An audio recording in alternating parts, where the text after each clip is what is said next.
Disney's Pocahontas, the voice of the wind.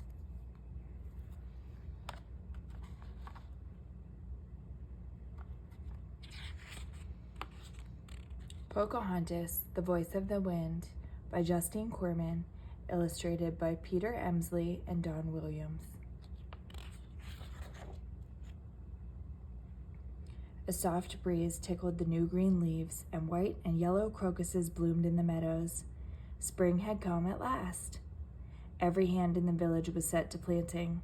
From morning until late afternoon, Pocahontas planted seeds in the dark soil. As always, Flit the hummingbird and Meeko the raccoon stayed close to their pretty young friend. At the end of one long corn row, Pocahontas sighed. She enjoyed planting, but the spring breeze stirred a sweet restlessness in her heart.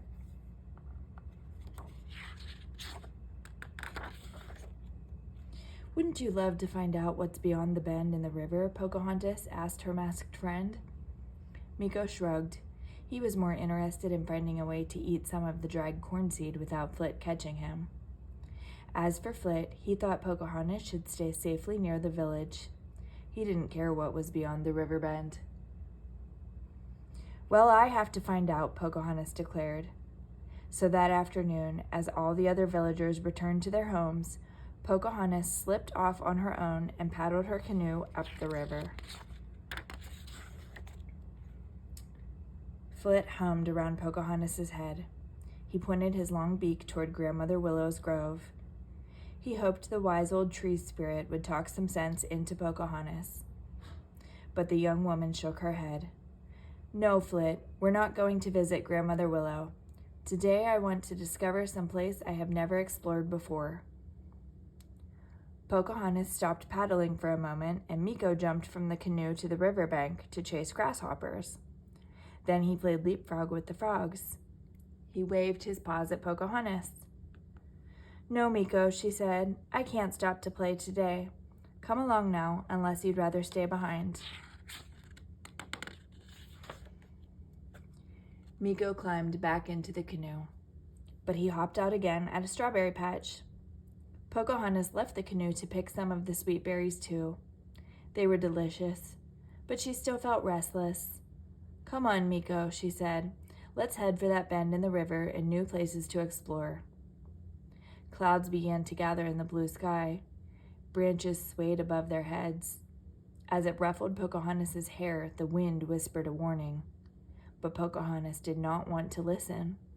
Instead, she hurried back to her canoe and paddled farther up the river.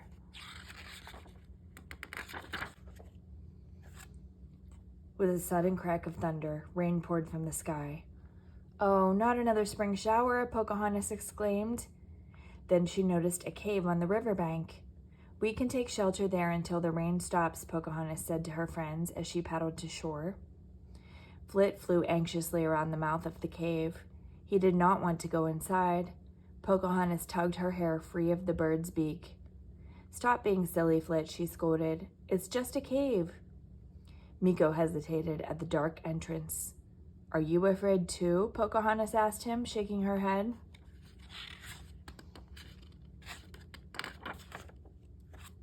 Pocahontas marched boldly into the cave. "At least it's dry in here," she said, shaking the rainwater from her long hair. "We can build a fire," she added, gathering some sticks.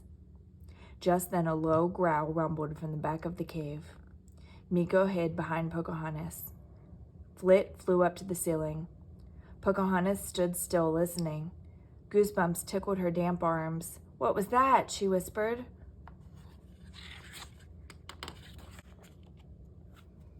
A huge black bear stepped out of the shadows. It was waking late from its winter nap, and it wasn't at all happy to be disturbed. Flit flew around the bear's head, hoping to distract it so Pocahontas could run away, but the beast just growled at the tiny bird. Meeko offered the bear some strawberries. He thought the sweet berries would keep the bear busy while Pocahontas tiptoed out of the cave. But the berries were gone in seconds, and the bear was still mad.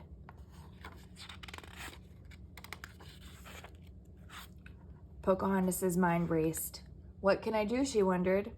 She thought of her friends and of wise old Grandmother Willow, and that gave her an idea. Wasn't Grandmother Willow always telling her to listen to the wind? So Pocahontas listened. At first, all she heard was the whoosh of the storm. But soon she heard the wind's own wild song. She started to sing along.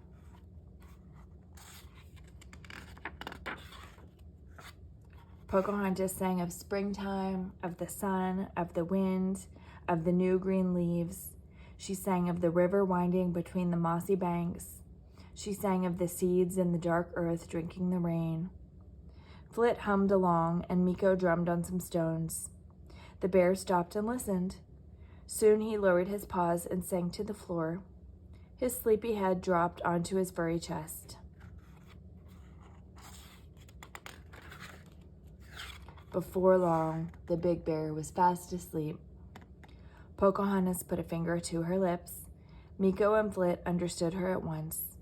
They followed her silently out of the cave.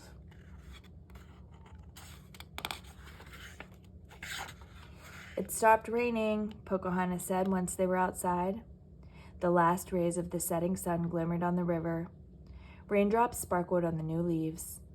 The spring peepers sang their froggy song, and the birds and crickets chimed in.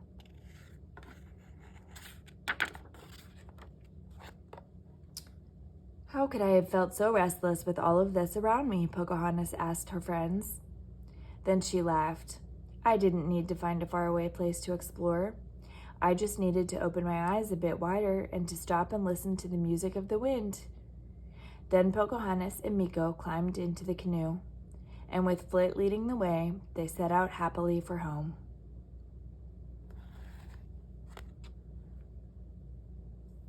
The end.